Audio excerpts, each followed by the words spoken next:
Cloud across the rest of the UK with 1 or 2 showers, but many places will be dry. Not much sunshine, but temperatures of 13 to 15 degrees. That's an improvement in the southwest of Scotland.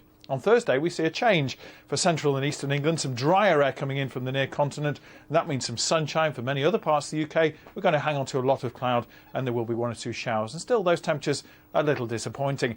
And that's because by the end of the week, we've still got high pressure towards the northwest of the UK, low pressure in the near continent, and that means we're drawing in a northeasterly breeze all the way from Scandinavia, never particularly warm. And then over the weekend, we've still got the cool winds. That low pressure will drag its way in from the near continent and bring some rain to many central and eastern areas. So rather cool over the coming few days, a little bit unsettled as well. Rain never too far away. I'll see you later. Parking and barking. And bus lines in Ealing. Cab fares and phone scares to the city glass ceiling. Bin bags in Belfast. And roads in Dungannon. House prices, rate rises. Local down planning. Prices in Stirling. And vices and Mull. Fox hunting, fly tipping. Grey squirrel cull. Jobs in the valleys. Tourists in rail. Hospital queues. And the price of a fill. Bank loans in Leicester. And prisons in Preston. Erosion in Poole. The West Lothian question. Tussles in Brussels. And planning permissions. Funding for London. And farming and fishing. Whatever issues you care about this election, wherever you are, we've got them covered. The Politics Show with me, Jon Sopel, Sunday at 11 on BBC One.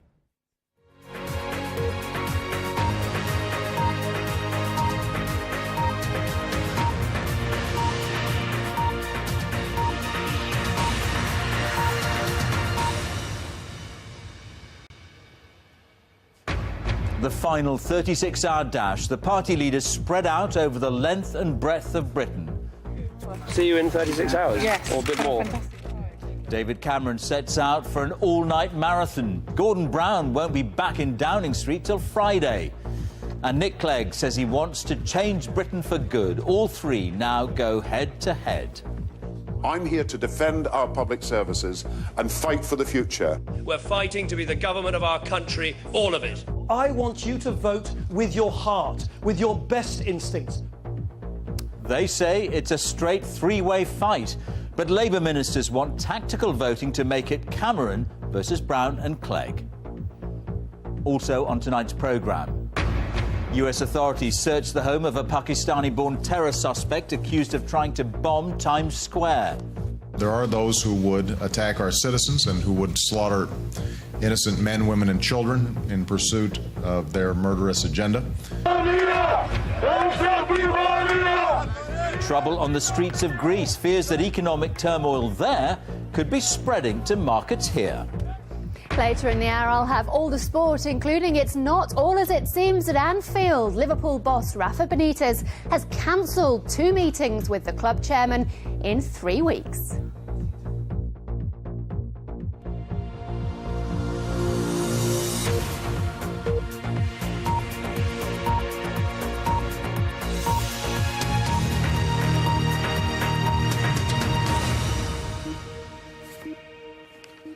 Good evening and welcome to the BBC's News at 6. Gordon Brown and David Cameron have begun a 36-hour marathon that will take them across the length and breadth of Britain. Nick Clegg started the day in London and will end in Glasgow. With all the signs pointing to the most closely fought battle in a generation, 3 Labour ministers have suggested that Labour and Liberal Democrat supporters should vote tactically, backing whichever of the 2 parties has the best chance of preventing a victory for a Conservative candidate.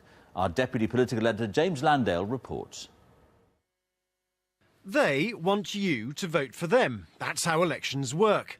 Unless, that is, Labour want you to vote tactically to keep the Tories out. Gordon Brown's closest allies aren't explicitly telling Labour supporters to vote Lib Dem in closely fought seats, but they're coming pretty close. Listen, of course the Labour candidate, that's the person we want to win. But you've heard from the Prime Minister today on jobs this year, on education spending. We and the Liberal Democrats both agree the Conservatives' plans for cuts would be a disaster. There's a majority in the country and could be a majority in Parliament to achieve those reforms and stop the